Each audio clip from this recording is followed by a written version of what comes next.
Esta mañana el pastor Néstor está presentando las pruebas Saber. Sí, es en serio, no se rían. Él es un chico muy estudioso y es la época de las pruebas, entonces me pidió el favor si yo podía enseñar esta mañana, y así va a ser durante estos 2 fines de semana. Hoy hay como poquita gente, nos pasó lo mismo que le pasó a Simón Bolívar cuando estaba llegando a Tunja y le dice a sus valientes: tomémonos el puente, mis valientes. Y se lo tomaron y llegaron el martes. Como que varios acá se tomaron el puente, pero chévere poder estar aquí otra vez, chévere verlos, familia. Cuando Néstor me pidió el favor que si podía enseñar, pues yo de una vez le dije, bueno, voy a orar, y en ese transcurso de la semana oré, el Señor me confirmó que sí, y después ya viene el dilema, bueno, ¿y sobre qué voy a enseñar? Y pues estas últimas 3 semanas estuve dando unas clases en el Instituto Bíblico sobre el libro de Josué y Jueces, y el Señor me mostró acerca de un personaje en particular que quería compartirles esta mañana. ¿Quiénes de ustedes consideran que son inseguros? Yo creo que sí soy inseguro. Bueno, no sé, tal vez. A veces pienso que soy seguro, a veces que no, para algunas cosas. Yo sí me considero una persona muy insegura. Y no solamente en decisiones, sino en muchas situaciones que tuve que vivir, se mostraba mi inseguridad. Cuando yo me casé, yo pesaba 48 kilos. Algunos de ustedes todavía recuerdan ese día que yo me casé, ¿cierto? Nancy, Hernando, Eloísa. Yo era flaco. Cuando yo iba al médico me podían sacar radiografías con vela. Eso se veía de un lado a otro. Si yo me tragaba una pepa de mamoncillo, la gente creía que estaba embarazado. Era impresionante lo flaco. Yo pesaba 48 kilos, ahora peso 30 kilos más. Llegué a pesar más también. Pero ¿saben? Esa flacura a mí me generó mucha inseguridad. Yo iba a una piscina y yo no era capaz de quitarme la camisa. Me daba pena que me vieran sin camisa, porque eso se me marcaba en todas las costillas. Mientras a otros se les marcaba aquí la chocolatina, ¿sí? A mí se me marcaban todas las costillas por acá. Y aparte de eso, flaco, como dice la canción, ojeroso. Pero yo no era ojeroso, sino orejoso. Incluso con este micrófono, yo he cambiado, mis orejas ya no son tan grandes, no sé, ha habido algo. Si ustedes me ven orejón en este momento, es una impresión por el micrófono que tiene aquí unas arandelas y me las saca. Pero Dios me ha cambiado, incluso ha cambiado mis orejas también. Pero mi aspecto físico me causaba mucha inseguridad. Muchísima. Y a mí me daba pena, incluso hablar en público, me daba pena, aunque no parezca. Me daba pena expresarme o una exposición en el colegio. Y yo tuve que vivir unas situaciones en el colegio que me causaban mucha inseguridad. Cuando yo tenía 19 años, en esa edad fue que yo decidí entregar mi vida por completo al ministerio y dedicarme a esto, al pastorado, a los 19 años. Mi mamá en ese entonces era la secretaria de la iglesia, de esta iglesia, y yo voy todo feliz y le digo a mi mamá el proceso que yo viví para que el Señor me confirmara que quería ser pastor, y mi mamá se agarra la cabeza. Me dice: Hugo Mario, ¿en serio? ¿En serio? ¿Usted quiere ser pastor? Piénselo bien. Y yo creí que ella me iba a sacar una lista de cosas. De pronto, no, es que los pastores económicamente pues no tienen una estabilidad, porque ella trabajaba en ese ambiente, o de pronto que ella dijera, no, es que tienen que vivir muchas cargas, ¿sí? Ese síndrome de llevar las cargas de los demás, eso genera mucho desgaste. Yo creí que ella me iba a salir con algo así. Cuando llega y me se queda mirando, me dice: no, usted no es capaz. Yo no me lo imagino a usted predicando en un auditorio. El día que usted predique yo me voy y me salgo. Ay, no, eso, o sea, yo bien inseguro. Por misericordia de Dios. Quiero hablarles una historia, contarles una historia de un hombre muy parecido a mí en ese sentido. Y es Gedeón. Y nosotros podemos recordar de Gedeón cosas supremamente magníficas, pero vamos a analizar que no siempre fue así. Quiero hablarles un poquitico del contexto y hoy de pronto vamos a ver algunos o varios pasajes. Probablemente los pasajes los vamos a tener aquí atrás, pero yo voy a hacer paráfrasis para que no sea tan monótono, tan denso. Y la paráfrasis simplemente es una narración de lo que dice ahí. Probablemente voy a leer el pasaje, probablemente no, pero les pido que pongan mucha atención y me sigan. Esto es pura historia. ¿A quiénes les gusta la historia? Les encanta. ¿A quiénes les gustaba escuchar a Diana Uribe en Caracol, escuchando todas las historias mundiales? No, eso sí no, ¿cierto? No, eso tampoco, hasta allá no. El pueblo de Israel ha llegado a un punto de transición de liderazgo. Estamos hablando de que bajo el liderazgo de Moisés, que el objetivo era llevarlos a la tierra prometida, vieron muchas cosas. El pueblo se maravilló de ver a Dios obrando. Abrió el mar, proveyó comida en el desierto, agua, codornices, todo. O sea, el pueblo tuvo que ver la presencia de Dios real en ese tiempo. Por diferentes circunstancias, ni Moisés ni la mayoría de ese pueblo pudo entrar a la tierra prometida, más que todo por desobediencia. Y no pudieron entrar a la tierra prometida. Después de eso tuvieron que pasar 40 años en el desierto, dando vueltas por desobediencia. Esa generación que no creyó tuvo que morir. Todos los días durante 40 años aparecían muertos. Sí, eso parecía Magdalena Medio en la época de los paramilitares. ¿Sí? Y ellos tenían que sufrir las consecuencias de la desobediencia al presenciar todos los días esas consecuencias con la muerte. Y después de Moisés viene Josué, que Josué era como el brazo armado de Moisés, era el soldado, el militar. Y es Josué ahora el que tiene que llevar al pueblo a la tierra prometida junto con un pueblo muy joven, porque al final los que terminan entrando son los que en ese entonces cuando desobedecieron los otros tenían 20 años. Y Josué, incluso en medio de ser un estratega militar, supo guiar al pueblo de una manera impresionante y llegan a la tierra prometida. Y en Josué capítulo 21, después de haber dominado muchos pueblos, de haber vencido milagrosamente, en esa época es cuando tumban las murallas a gritos, no hay ninguna intervención armada, simplemente dan vueltas por las murallas y gritan y los muros se caen. En esa época es cuando entran a ciudades y el Señor dice: no quiero que nada quede vivo, y entran. O sea, vemos muchas facetas del pueblo, pero ellos entran y conquistan la tierra que 40 años atrás el otro pueblo más viejo no pudo entrar por desobediencia, porque decían que habían gigantes que se los comían, y evidentemente ahora entran y con el poder de Dios vencen tanto a los gigantes como a los pueblos armados. En capítulo 21, versículo 43 al 45 dice: así fue como el Señor les entregó a los israelitas todo el territorio que había prometido darles a sus antepasados, y el pueblo de Israel se estableció allí. El Señor les dio descanso en todo el territorio, cumpliendo así la promesa hecha años atrás a sus antepasados. Ninguno de sus enemigos pudo hacer frente a los israelitas. Dense en cuenta, el pueblo de Israel era la potencia mundial de la época. Pues ninguno de sus enemigos pudo hacer frente a los israelitas, pues el Señor entregó en sus manos a cada uno de los que se les oponían. Y ni una sola de las buenas promesas del Señor a favor de Israel dejó de cumplirse, sino que cada una se cumplió al pie de la letra.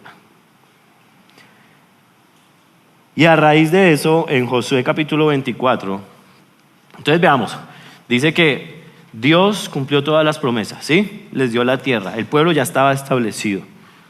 Estaban donde tenían que estar. Estaban en el lugar que Dios les había dado para ellos. Capítulo 24, versículos 14 al 18 dice que, por lo tanto, ahora ustedes entréguense al Señor y sírvanle fielmente. Desháganse de los dioses que sus antepasados adoraron al otro lado del río Éufrates y en Egipto, y sirvan solo al Señor. Pero si a ustedes les parece mal servir al Señor, elijan ustedes mismos a quienes van a servir: a los dioses que sirvieron sus antepasados al otro lado del río Éufrates, o a los dioses de los amorreos en cuya tierra ustedes ahora habitan. Por mi parte, mi familia y yo serviremos al Señor. Esa es la frase que encontramos en muchos cuadritos en nuestros hogares. Ese es el contexto. Incluso el pueblo, al final del versículo 18, dice: por esta razón nosotros también serviremos al Señor, porque Él es nuestro Dios. O sea, esa declaración no solamente la hizo Josué, sino que también todo el pueblo hizo la misma declaración: nosotros también lo vamos a hacer, porque Él ha cumplido, Él cumplió su parte, y por eso nosotros vamos a servir al Señor. Y viene la transición, y ese es el problema. Y ojo, no quisiera, es muy probable que cuando nosotros en momentos de transiciones ponemos nuestra mirada en hombres y no en Dios, pase lo que va a pasar en este instante. Y ojo, porque nosotros estamos en una etapa de transición, no solamente en la iglesia, sino en el día cero, de cambio de transición de liderazgo, cambio de transición de muchas cosas. Y es muy probable que si en esos procesos nosotros ponemos la mirada en hombres y no en Dios, haya desestabilidad. Y miren lo que pasó. Capítulo 2 de Jueces.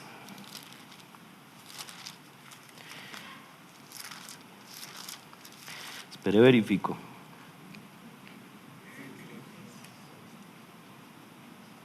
Sí, capítulo 2 de Jueces, versículo 6. Cuando Josué despidió al pueblo, los israelitas se fueron a tomar posesión de la tierra, cada uno a su propio territorio. El pueblo sirvió al Señor, mientras vivieron Josué y los ancianos que le sobrevivieron, los cuales habían visto todas las grandes obras que el Señor había hecho por Israel. Josué, hijo de Nun, siervo del Señor, murió a la edad de 110 años. Lo sepultaron en Timajerés, tierra de su heredad, de la región montañosa de Efraín, al norte del monte Gaas. Murió toda aquella generación. Y escuchen lo que dice el versículo 10. Murió toda aquella generación y surgió otra que no conocía al Señor, ni sabía lo que Él había hecho por Israel. Versículo 11. Esos israelitas hicieron lo que ofende al Señor y adoraron a los ídolos de Baal. Abandonaron al Señor, Dios de sus padres, que los había sacado de Egipto, y siguieron a otros dioses, dioses de los pueblos que los rodeaban, y los adoraron, provocando así la ira del Señor. Versículo 13. Abandonaron al Señor y adoraron a Baal y a las imágenes de Astarte. Baal y Astarte eran dioses de la fertilidad, de la sexualidad. Y a lo que voy con esto, y esto es lo que llaman algunos el síndrome de la segunda generación.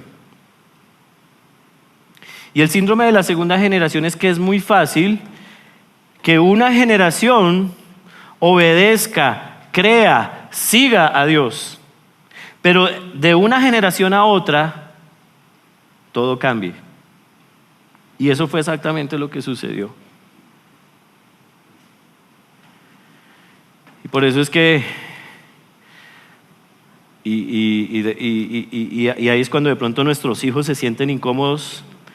Por eso es que uno presiona tanto para que los muchachos vayan a la iglesia así no les guste. Porque uno no quiere. Lo que pasa es que hoy con ese cuento de la libertad ¿cómo es que le llaman? ¿De la libre qué? Expresión, eso, gracias. Y el libre desarrollo de su personalidad y todo eso. Entonces, no, yo creo que sí es importante que usted, papá, tenga una influencia sobre sus hijos en la parte espiritual.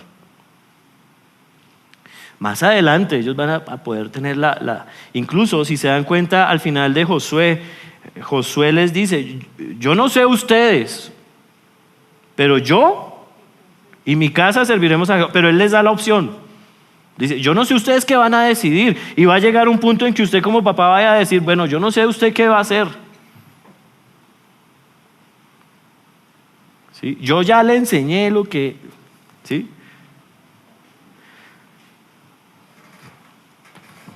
Que no le pase lo que le pasaba a mi mamá, que mi mamá los domingos iba y me golpeaba, y en eso sí mi mamá era, los que la conocen, hoy toca ir a la iglesia, levántese Hugo Mario. No, mamá, yo no quiero ir hoy. No, deme 3 razones, mamá, para ir hoy. Pues porque hoy es domingo, es el día del Señor y usted es el pastor, levántese.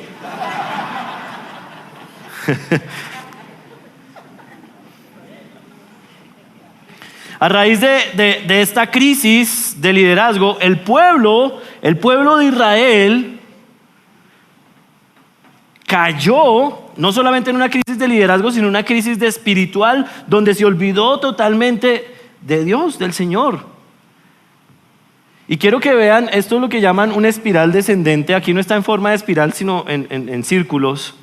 El espiral descendente hagan de cuenta eso que vemos en los cuadernos cuando le quitamos la espiral y va hacia abajo.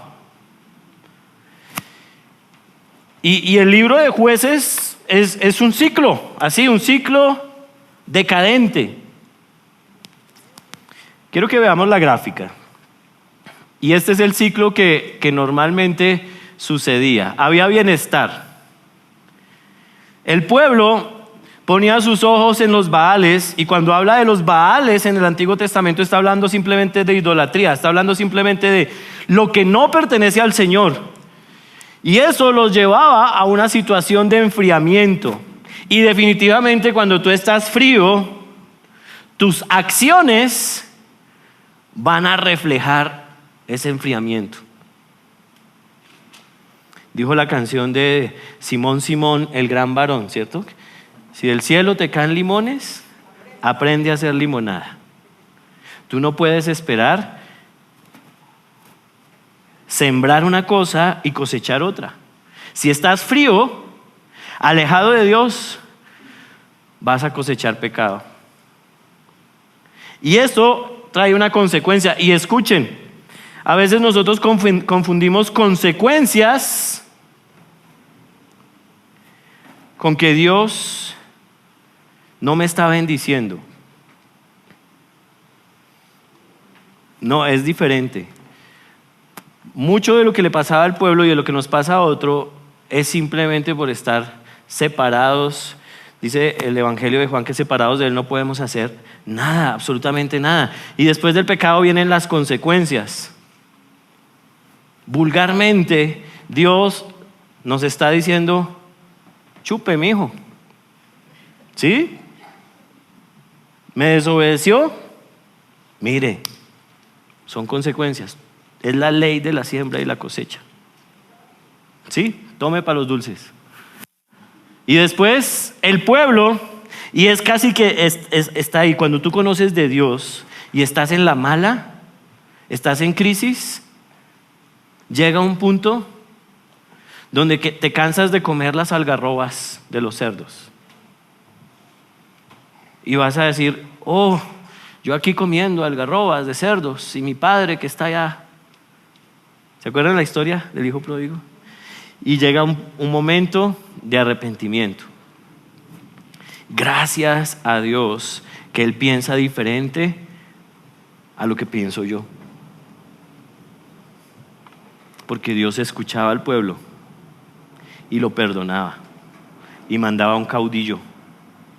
Y esta historia de Jueces, si ustedes la leen desde capítulo 1, es un círculo repetitivo de este proceso. Bienestar, el pueblo se enfría, viene pecado, vienen consecuencias. Ojalá tú oraras igual cuando estás en crisis a cuando estás bien. Porque por lo general cuando estamos en crisis hasta sube el tono de la oración. ¡Oh, Señor, sana, por favor! Ojalá el mismo tono lo utilizamos cuando estamos bien. Y después viene la mano misericordiosa del Señor, bienestar. Y esta historia, como les digo, se repite. Entonces ahí en Jueces, capítulo 6, vamos a ver algo interesante. Bueno, capítulo 2, versículos 16 al 19, simplemente para ilustrarles un poquitico cómo era que era el círculo. Dice, entonces el Señor hizo surgir caudillos que los libraron del poder de esos invasores. Miren, estos caudillos no eran profetas, estos caudillos no eran los personajes más santos, eran caudillos, eran guerrilleros, ¿sí? Que salían de en medio del pueblo escogidos para liberar al pueblo. No era que tuvieran un perfil específico, eran personas, y ahí se van a ver a una mujer como Débora, que básicamente yo creo que Débora era de apellido Dora, Dora, porque devoraba básicamente, incluso en la historia que cuentan hay una forma de asesinato impresionante donde le clavan una estaca a alguien en la cabeza y eso es re sanguinario. Está Sansón, que ustedes saben mucho de la vida de Sansón. Él era uno de los jueces, o sea, no eran personas que uno diga, uy, no, pues San Juan. No. Eran caudillos, dice ahí. Versículo 17, pero tampoco escucharon a esos caudillos, sino que se prostituyeron, y esa palabra es muy fuerte, al entregarse a otros dioses y adorarlos. Versículo 18. Y muy pronto se apartaron del camino que habían seguido sus antepasados, el camino de la obediencia a los mandamientos del Señor. Cada vez que el Señor levantaba entre ellos un caudillo, estaban con él. Mientras ese caudillo vivía, los libraba del poder de sus enemigos, porque el Señor se compadecía de ellos al oírlos o al oír el gemir por causa de quienes los oprimían y afligían.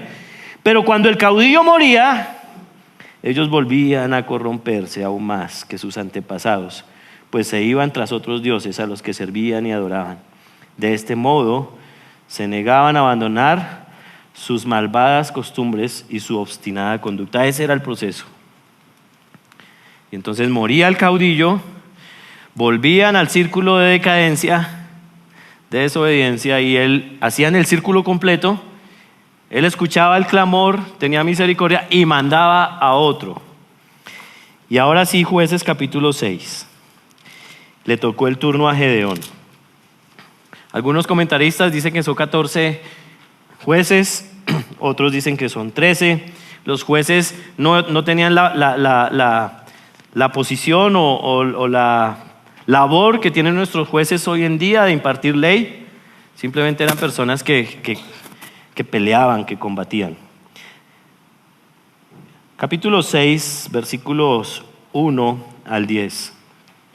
Y aquí nos vamos a quedar un momentico, y este capítulo 6 es como la base de la enseñanza esta mañana, y vamos a ver cómo nos va con el tiempo. Igual dentro de 8 días vamos a seguir hablando de Gedeón, ¿sí? Entonces, si no alcanzamos hoy a terminar, no se pierda nuestro próximo capítulo de Gedeón. Los israelitas hicieron lo que ofende al Señor, otra vez el círculo, ¿sí? Los israelitas hicieron lo que ofende al Señor, y Él los entregó en manos de los madianitas durante 7 años. Ese fue el tiempo en que duró esa crisis. Era tal la tiranía de los madianitas que los israelitas se hicieron escondites en las montañas y en las cuevas y en otros lugares donde pudieran defenderse. O sea, estamos hablando de algo muy familiar a lo que tuvimos que vivir nosotros durante muchos años. Que la violencia hacía que las personas migraran y que situaciones fuertes hicieran que las personas salieran de sus sitios de influencia y se fueran a vivir a otros lados. Y en este caso particular dice que se fueron a vivir en cuevas y escondites en las montañas. Siempre que los israelitas sembraban, los madianitas, amalecitas y otros pueblos del oriente venían y los atacaban.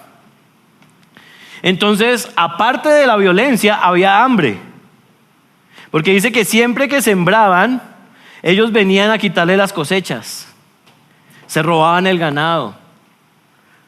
O sea, literalmente hay una crisis económica, una crisis de liderazgo, una crisis espiritual. No dejaban en Israel nada con vida, ni ovejas, ni bueyes, ni asnos. O sea, la opresión era fuerte. Entonces, por eso ellos tienen que ir a esconderse. Llegaban con su ganado y con sus carpas como plaga de langostas, tanto ellos como sus camellos eran incontables, e invadían el país para devastarlo. Era tal la miseria de los israelitas por causa de los madianitas que clamaron al Señor pidiendo ayuda. Cuando los israelitas clamaron al Señor a causa de los madianitas, el Señor les envió un profeta que dijo: así dice el Señor, Dios de Israel, yo los saqué de Egipto, tierra de esclavitud, y los libré de su poder. También los libré del poder de todos sus opresores, a quienes expulsé de la presencia de ustedes para entregarles su tierra. Les dije: yo soy el Señor su Dios, no adoren a los dioses de los amorreos en cuya tierra viven, pero ustedes no me obedecieron. Entonces, veamos cómo está el círculo. Hay crisis como consecuencia de la desobediencia, como consecuencia de adorar Baales, como consecuencia de olvidarse de Dios. Hay hambre y eso los lleva a clamar. El Señor los escucha y los regaña ahí de pasadita también. Les dice: esto es consecuencia, ustedes no me escucharon a mí y no me obedecieron.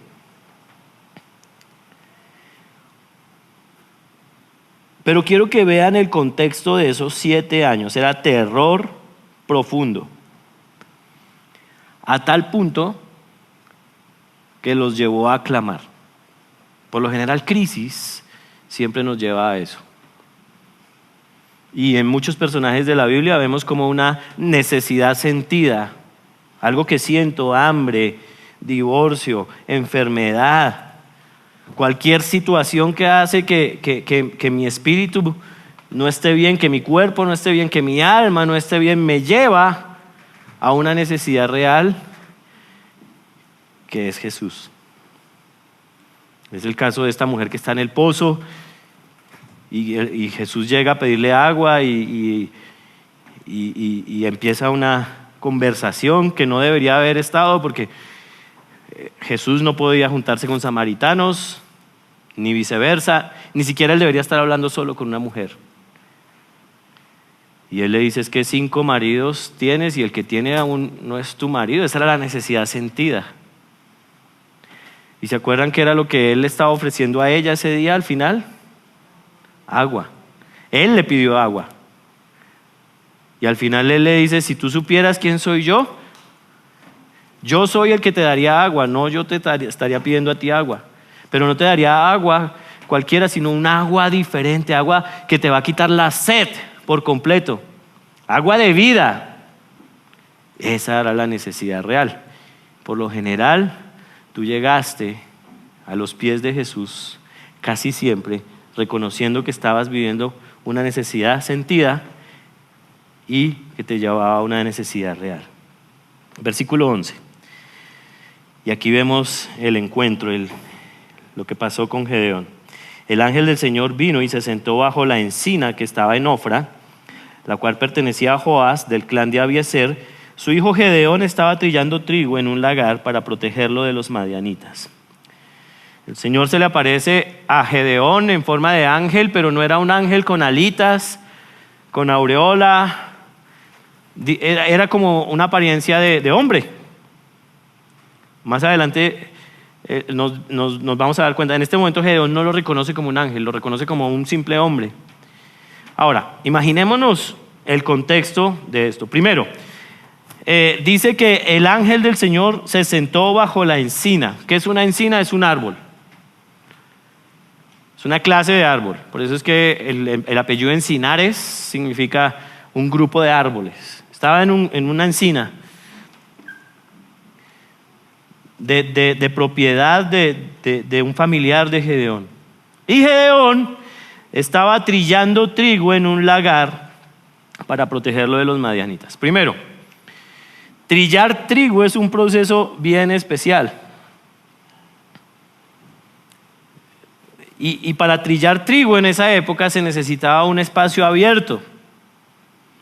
Y por lo general se ubicaban en las partes altas de las montañas, porque corría mucho viento, porque el proceso era que después de que eso pasaba como por un lugar donde se machacaba el trigo, ellos cogían unos zunchos y tiraban el trigo hacia arriba, y el viento lo que hacía era que se llevaba la cascarilla y el trigo quedaba ahí.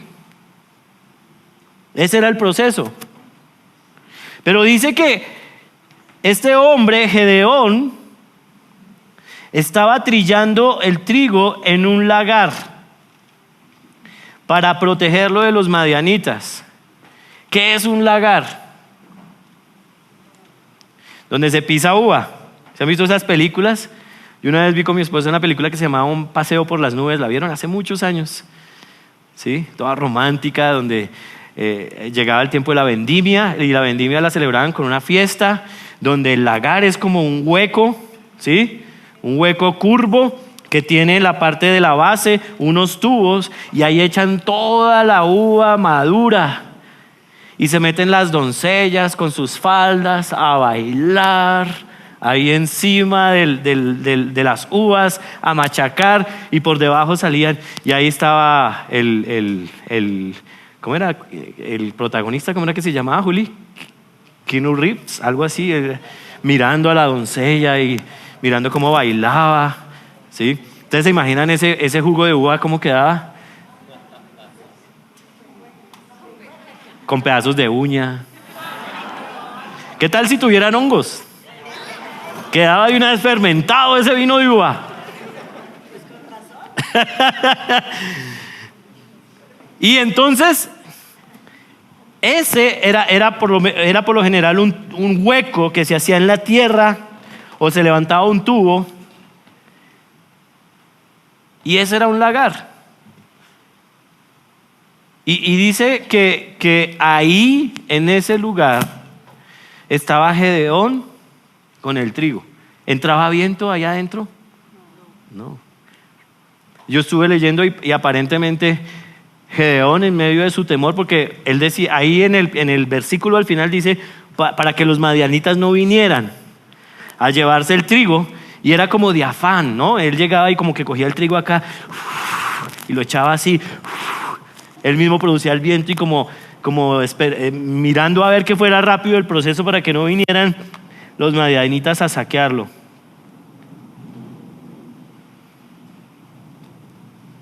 ¿Cómo notan a este Gedeón en esta imagen?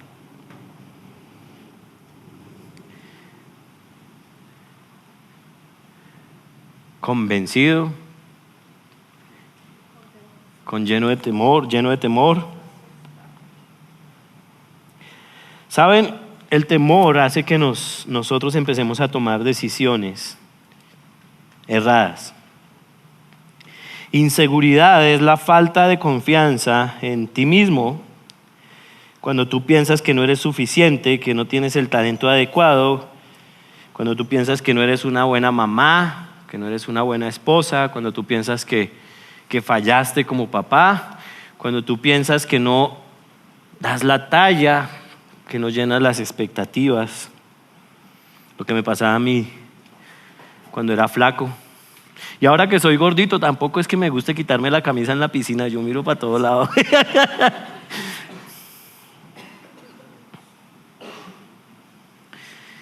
Y saben, yo quiero hacer un paréntesis aquí un poco chistoso, todo eso, y además que yo en una convivencia que hacemos en Chinauta sobre el bullying, les conté cómo entré al bajo y oscuro mundo del bullying. Yo me volví un bulineador tremendo. a raíz de todos esos temores, porque es que cuando tú estás lleno de temores, tú empiezas a generar mecanismos de defensa.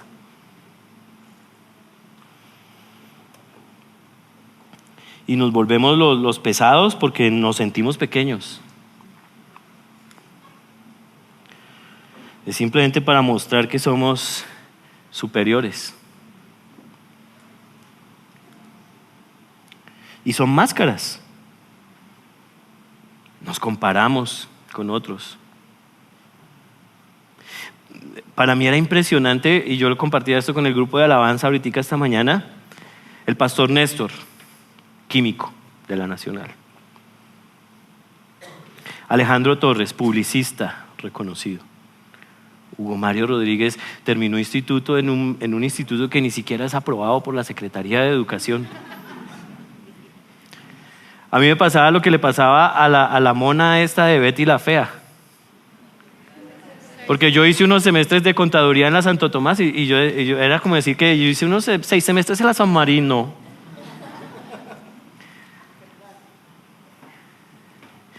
Incluso una vez alguien me dijo, oiga hermano, ¿usted no ha pensado en estudiar algo más? Y yo luchaba con eso, impresionantemente. Me acuerdo una vez cuando hacíamos campamentos de jóvenes, yo tenía como 17 años, y en esos campamentos hacíamos banquetes donde usted invitaba a una persona esa noche, a la noche especial del banquete, a una persona del sexo opuesto. Entonces, como para no, porque siempre los flacos feos quedábamos solos. Uno invitaba y tenían el descaro de decirle que no. Y después uno la veía ella sola. Pero ella tuvo el orgullo de decir, no señor, con usted no voy. Y entonces hicieron algo y fue que hicieron una pared de madera y había unos huequitos. Y entonces todos los solteros poníamos las rodillas en los huequitos. Y en ese campamento llegó un grupo de gringos. Todos querían salir con las gringas. Y entonces empezaron a hacer subasta de rodillas. Y esas colombianas, cuando veían esas rodillas monas grandes, empezaban a ofrecer. Cuando llegaban a esa rodilla flaquita, huesuda, nadie ofreció por esa rodilla. Era la mía.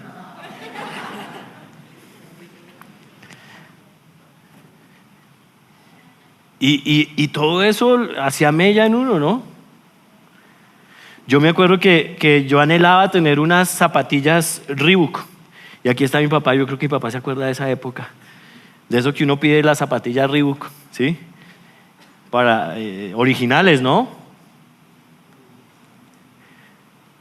Y llegaba el papá todo contento, con las Berlón. No hay Reebok, pero hay Berlón. Pero yo quería las Reebok, porque yo veía que mis amigos tenían era esas. Y en un campamento de esos, alguien dejó unas zapatillas, después del campamento cuando se van, que dejan las toallas sucias, y habían unas zapatillas. Esas zapatillas estaban sucias, cochinas, rayadas, peladas, pero yo las veía brillantes. Tenían pecueca esas zapatillas, pero yo las veía. Me agarré esas zapatillas y desde ese instante me cambió la vida. Sí, empecé a caminar aquí así, porque me quedaban chiquitas. Pero eran unas zapatillas Reebok. Y eso me daba mi identidad, me daba prestigio. Incluso cuando yo salgo del colegio y empiezo a trabajar, lo primero que hago es comprarme mis zapatillas Reebok. Quedé endeudado como 6 meses. Pero fue lo primero que hice. Y eso no es más sino que el reflejo de una debilidad. Es el siempre querer más. Y estamos llenos de personas así. Y las redes sociales no ayudan, ¿no? Uno empieza a mirar el Instagram y ve los compañeros del colegio, todos radiantes, ya a estas alturas, 25 años después de que uno se graduó y sin arrugas, sin barriga. Dice, ¿y este man? ¿Ah? Pero le doy like. Sí, las redes sociales no ayudan mucho. Y empiezo a compararme y a generar mecanismos de defensa, barreras. Me vuelvo víctima o me vuelvo el siempre más o me vuelvo el que hace bullying, el que corrige a todos en ortografía en Facebook. ¿Sí han visto ese?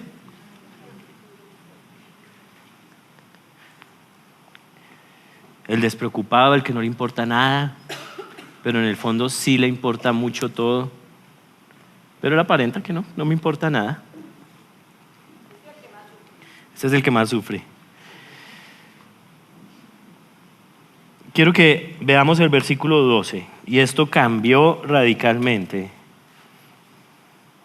lo que pasa con Gedeón.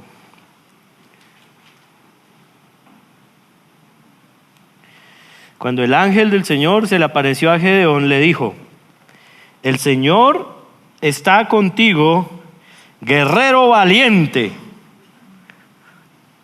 Y él haya escondido, ¿no?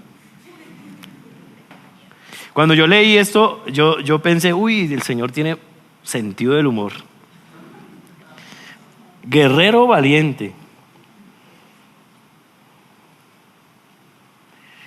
Pero saben, después yo analizando un poquitico, no era sentido del humor, no era sarcasmo, no era ironía. Era Dios viendo a Gedeón con ojos de Dios. Como Dios te ve a ti, no como nos ve el vecino. Gedeón estaba paralizado de miedo y viene este tipo y le dice: guerrero valiente. ¿Saben? Debería haber un cambio impresionante cuando tú llegas a los pies de Jesús. Y esta es la conclusión ya ahorita en 45 minutos que hagamos la conclusión. Y está en Corintios, pero ahorita no lo vamos a ver, lo vamos a ver ahorita más tarde. Cuando dice que eres nueva criatura y las cosas viejas pasaron, dice que he aquí, todas son hechas nuevas. Yo estoy convencido que definitivamente cuando el Señor entra a tu vida sí debía haber un cambio. Necesariamente debe haber un cambio.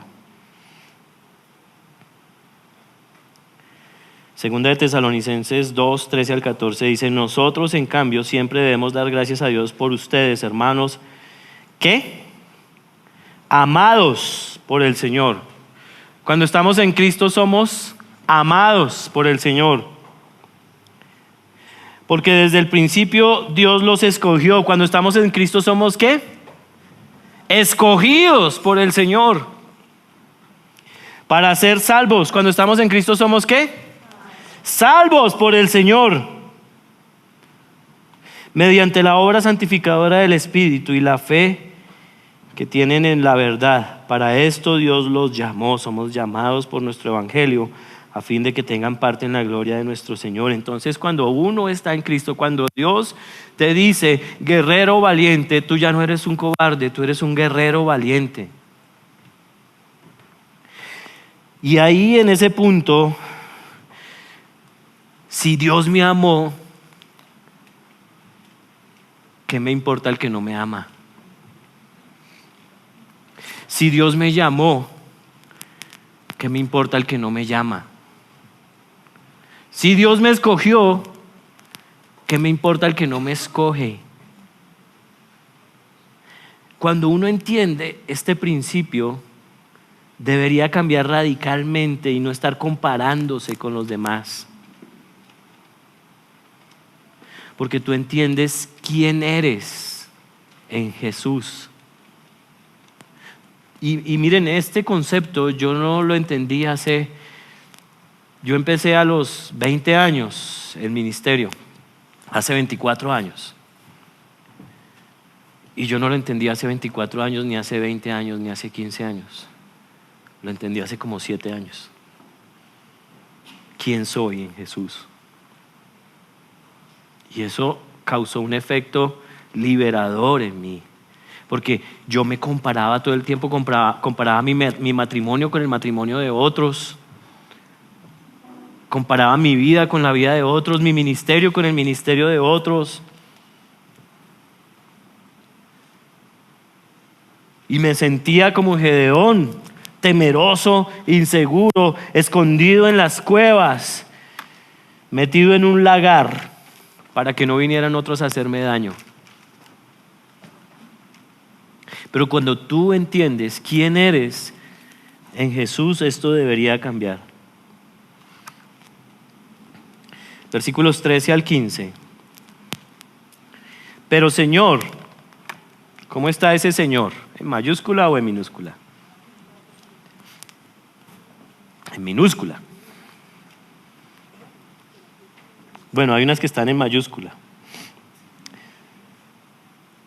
En este instante, Gedeón todavía no ha entendido quién era este tipo. Y le dice, si el Señor es, ahí está poniéndole quejas de Dios. Le está diciendo a Dios lo que Dios no ha hecho. Pero Señor, si el Señor está con nosotros, ¿cómo es que nos sucede todo esto? Si yo soy hijo de Dios, ¿por qué me pasa esto? ¿Por qué le pasan cosas malas a gente buena? ¿Dónde están todas las maravillas que nos contaban nuestros padres cuando decían el Señor nos sacó de Egipto? Yo estoy poniendo un tono que creo que era el tono que había puesto Gedeón. Está reclamando, ¿no? La verdad es que el Señor nos ha desamparado y nos ha entregado en manos de Madián. El Señor lo encaró y le dijo, ve con la fuerza que tienes y salvarás a Israel del poder de Madián. Yo soy quien te envía. Y ahora cambia la percepción de Gedeón. Pero Señor, objetó Gedeón, ¿cómo voy a salvar a Israel? Y miren lo que dice, mi clan es el más débil de la tribu de Manasés. El nombre de Manasés significaba olvido, como la canción de tierra de Carlos Vives. Gedeón era de esa tierra de Carlos Vives, de la tierra del olvido.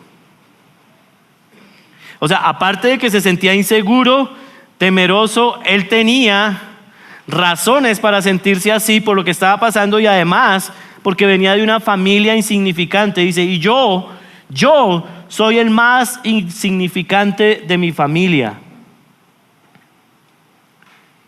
Eso es lo que genera la inseguridad, el temor, sentirse menos que otros. Y versículo 16, el Señor es contundente y le dice, tú derrotarás a los madianitas como si fueran un solo hombre, porque ¿qué? Yo estaré contigo. Ese es el secreto. Entender la compañía, quién soy yo con Él. Esto es el secreto. Separado de Él no puedo hacer nada. Intimidad, cercanía, va a marcar radicalmente lo que pasa a tu alrededor. Radicalmente. Y después de eso, y no lo voy a leer, voy a hacer un resumen. Se le pide a Gedeón que haga un holocausto y le dice el ángel que ponga la comida sobre la peña, y cuando el ángel tocó la comida con la punta de un bastón que tenía, la comida se consumió en fuego y el ángel desapareció. Y ahí Gedeón supo que verdaderamente había visto el ángel de Jehová cara a cara, dice capítulo 6, versículo 22, yo vi a Dios cara a cara. Ahí es cuando reconoce que ese tipo que estaba sentado debajo del árbol no era un tipo cualquiera, sino ¿quién era? Dios. Y aquí empieza a cambiar la percepción de las cosas para Gedeón. Pero vuelve el temor. En versículo 23, y lo pueden leer en sus casas después con atención, él sabía que era una persona imperfecta y ahora dice, yo vi a Dios cara a cara. ¿Y qué pasaba cuando alguien veía a Dios cara a cara? Y se llena de temor. O sea, Gedeón era tan temeroso. Yo creo que Gedeón, cuando le preguntaban, ¿usted cómo se llamaba? Él temblaba, decía, Gedeón. Pero aún así, él recibió la señal de que era Dios y edifica un altar en honor al Señor. Y más adelante, en los siguientes versículos 25 al 32, en la misma noche que Dios habló con él cara a cara, Dios le da otro mensaje, y era que todos esos altares de Baal que estaban ahí, que a propósito, ¿saben quién había hecho esos altares? Pipe, ¿se acuerda? El papá de Gedeón. El papá había hecho todos esos altares a Baal. Y Dios le dijo que tenía que destruir y cortar esas imágenes. No solamente de Baal, sino de Astarot, que era la diosa femenina de la fertilidad. Y él lo hace. Adivina a qué horas lo hace. ¿A qué hora? De noche. Porque te tengo miedo. Lo hace de noche. O sea, él no deja de mostrar su inseguridad. Tomó a 10 de sus siervos y destruyó todos los dioses, y al otro día la gente empezó a preguntarse qué pasó aquí. Y le echaron la culpa a Gedeón. Alguien se dio cuenta. Seguramente miraron las cámaras de seguridad, que ahora no puede hacer nada. Ahora uno no puede decir, no, es que Dios te ve, ¿no? Y las cámaras también. Y entonces pidieron que Gedeón tenía que morir. Sin embargo, el mismo papá, Joás, vino a la defensa de Gedeón, y él dice algo impresionante que me muestra que el comportamiento de Gedeón ayudó a que él cambiara de perspectiva. Dice, es que Baal, si es un Dios tan poderoso, pues él podía defenderse solo, y no lo hizo. Y desde ese momento le cambiaron el nombre a Gedeón y le pusieron Jerobaal, que significa el que contiende contra Baal. Aquí empieza Gedeón a recibir afirmación de parte de Dios. Y ya con esto termino.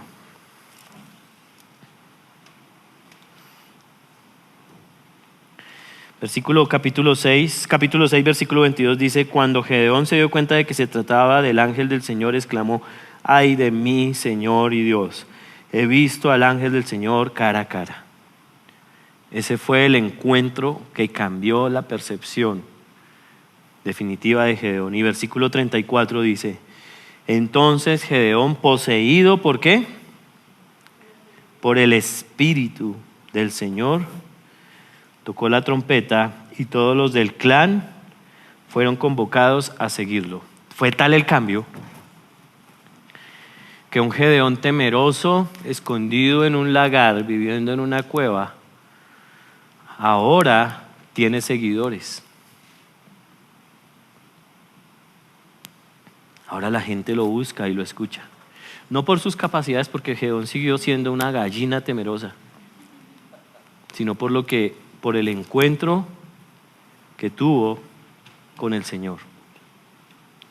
Ahí es donde yo les digo que un encuentro con Dios sí debería transformar tu vida.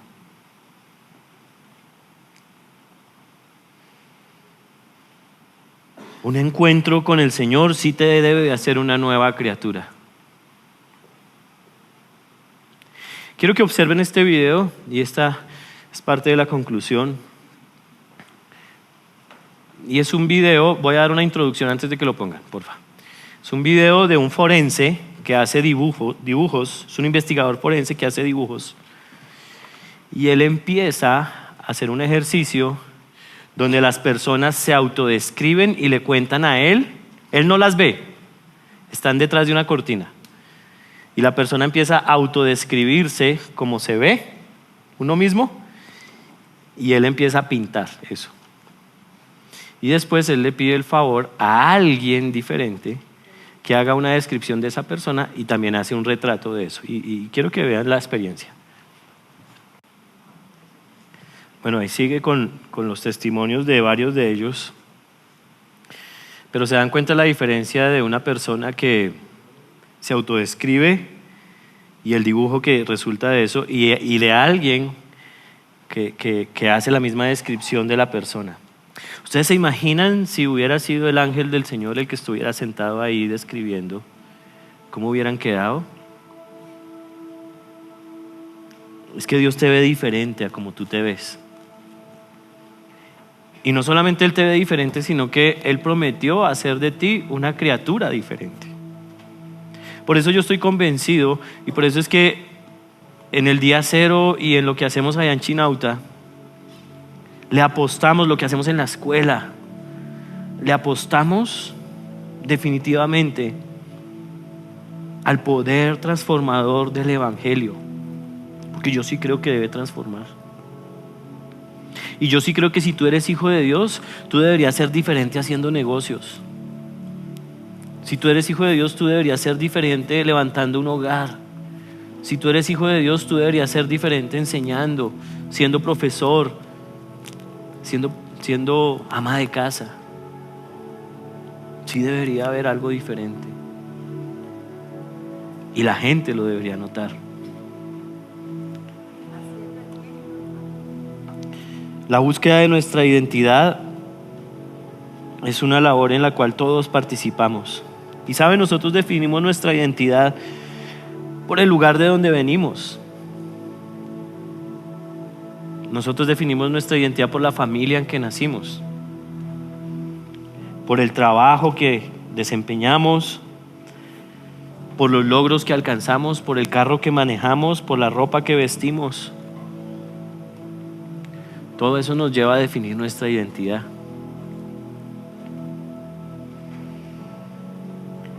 Y algunos de esos factores que impactan nuestra identidad son más pasivos que estos que les acabé de leer.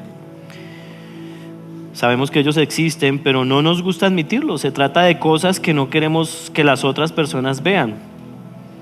Por ejemplo, la manera en que nosotros nos vemos a nosotros mismos. Cosas que otras personas nos han hecho. O cosas que nosotros hemos hecho que queremos esconder. Y que nosotros decimos, no, si la gente se entera de esto, pero eso define quién soy yo. Los temores que tenemos, la vergüenza que cargamos, todo eso me define.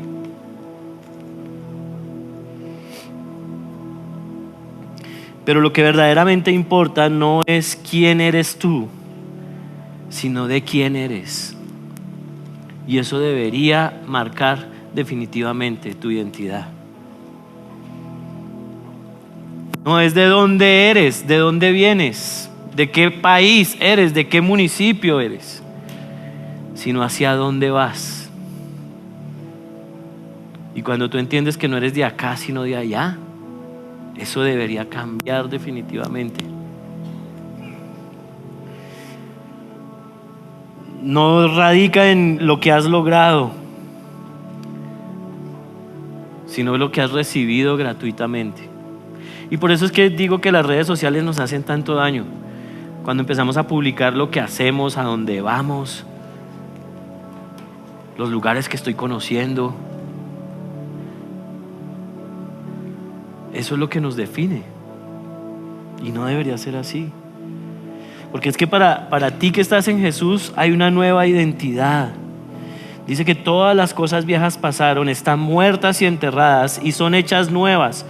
Jesucristo se hizo pecado por ti, tomó tu lugar, murió por tu vergüenza, por tu culpa.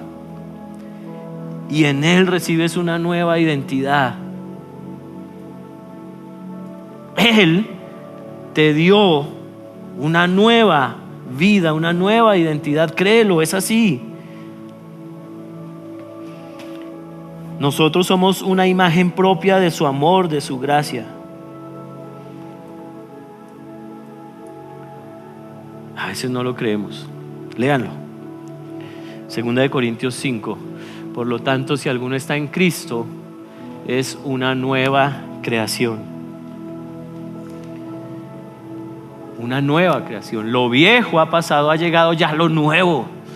Todo esto proviene de Dios, quien por medio de Cristo nos reconcilió consigo mismo y nos dio el ministerio de la reconciliación. Así que somos embajadores de Cristo, como si Dios los exhortara a ustedes por medio de nosotros. En nombre de Cristo les rogamos que se reconcilien con Dios.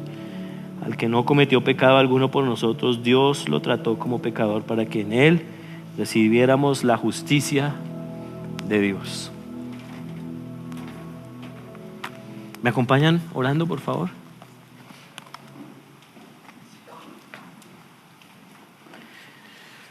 Algunos de ustedes todavía están ahí y no se lo creen. Están todavía metidos en la cueva. Están todavía escondidos en el lagar,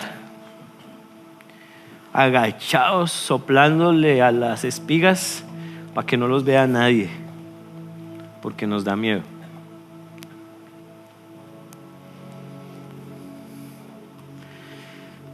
El Evangelio dice que el perfecto amor echa fuera ¿qué? El temor. Es real, es real. Y esto a mí me liberó completamente de comparaciones, porque les confieso que incluso con mis mismos compañeros de ministerio, yo me comparaba todo el tiempo. Y eso me quitaba la paz. Yo quiero animarte hoy, por favor, que medites en esto. Que abras tu mente un poquitico y analices lo que Jesús ha hecho y quiere hacer por ti. ¿De dónde vienes y para dónde vas?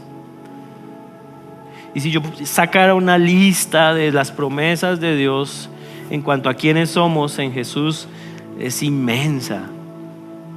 Somos justificados, somos apartados, somos real sacerdocio, somos un tesoro,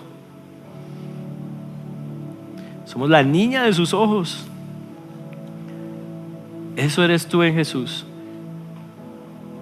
Y Él está pintando un cuadro perfecto con tu vida. No se te olvide de eso. Tal vez tú esta mañana llegaste aquí sin identidad. Tú reconoces que necesitas a Jesús en tu corazón. Déjame decirte que Jesús murió por ti, como leímos en Corintios, para darte una vida nueva. Y te dice que las cosas viejas quieren pasar. Él quiere que las cosas viejas pasen y quiere hacerlas nuevas ahora. Tú dices, yo quiero eso hoy.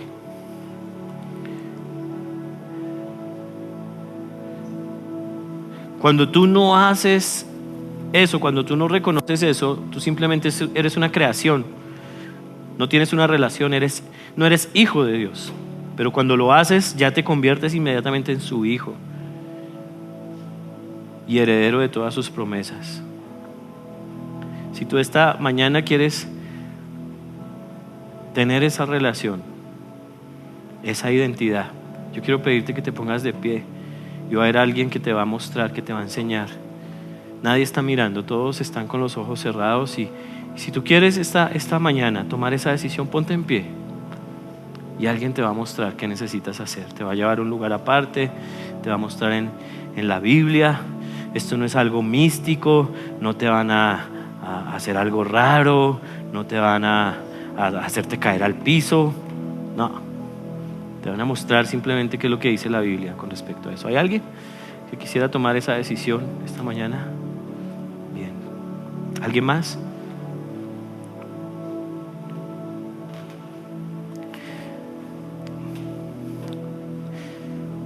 Papá, yo quiero darte gracias. Te doy muchas gracias por la manera en que obras. y nos recuerdas quiénes somos en ti. Me trae tanto gozo saber que me amas. Me trae tanto gozo saber que soy tu hijo. Me trae tanto gozo saber que no me comparas. Gracias, papá. En el nombre de Jesús, amén.